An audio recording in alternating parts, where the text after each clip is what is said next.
Mbahaye ikaze mwe mwese mukurikiye Ingenzi TV muri kumwe nanjye Spridio Habimana. Bamwe baturage b'Akarere ka Huye ntibavuga rumwe n'ubuyobozi ku nzoga zengwa zitujuje ubuziranenge. Urujya n'uruza rwo rwikekwe rukomeje kuvuza ubuhuha mu Karere ka Huye. Intandaro rw'urwikekwe iratezwa n'inzoga zengwa zitwa ko ari urwagwa gakondo kandi atari rwo, ahubwo ari bikwangari by'ibikorano. Inkuru yacu ku nzoga zengwa zitujuje ubuziranenge iri mu Karere ka Huye mu ntara y'Amajyepfo y'u Rwanda. Hashize igihe kinini kigera nko ku myaka 15 mu Karere ka Huye higanjemo urugomo rukururwa n'ibiyobyabwenge biva ku nzoga zengwa zitujuje ubuziranenge.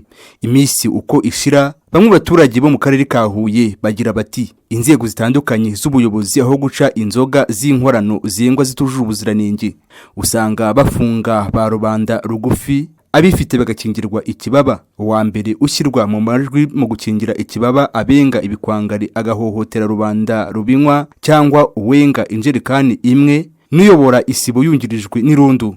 Uza ku mwanya wa kabiri n'uyobora umudugudu afatanije na daso. Umwanya wa gatatu uzaho uyobora akagari afatanije n'uyobora polisi. Umwanya wa kane uzaho gitifu w'umurenge afatanije n'umugenzacyaha ribu, kuko nibo barangiza ikibazo haba gukorerwa idosiye igashyikirizwa parike nayo ikamuregera urukiko cyangwa kumutwara mu kigo cyambazi gishyirwamo inzererezi. Aya makosa yanze gucika mu Karere ka Huye ku nzoga zengwa zitujuje ubuziranenge niyo yatumye abantu bagera ku 9 bakomereka bishyira ubuzima bwabo mu kaga. Umwe ku wundi baganiriye n'ikinyamakuru Ingenzi Newspaper, Ingenzi Nyayo ndetse na Ingenzi Akadomorwa na Ingenzi TV bakanga ko twatangaza amazina yabo. Bagize bati iteka mu manama atandukanye higishwa ko hagomba kurwanwa ibiyobyabwenge ibyo ari byo byose, kandi abayobozi kwisonga bahashyira inzoga z'inkorano. Ariko kibabaje nuko abayobozi ibyo bavuga batabishyira mu bikorwa, kugeza naho ikiyobyabwenge cyadunda ubwonko cyaturikanya abaturage 9 bagapfa.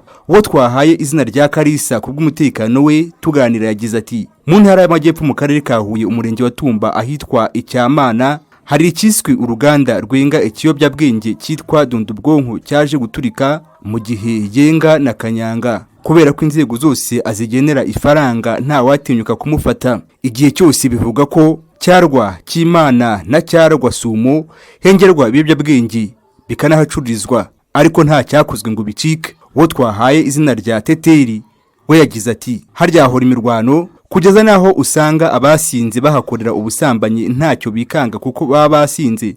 Teteri yagize ati twe duturanye na hariya hengerwaga nura twaragowe kuko umunuko wayo iyo bayitaruye ntutuma dusinzira. Ikindi kanyanga nayo usanga iturwaza umutwe uko twabuze aho twayihungira.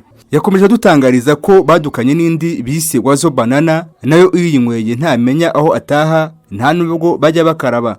Yagize ati hamaze kubera urugomo natwe abaturage tugasakuza nibwo inzego zitandukanye z'ubuyobozi zatangiye igikorwa cyo kumena ibyo byabibwenge.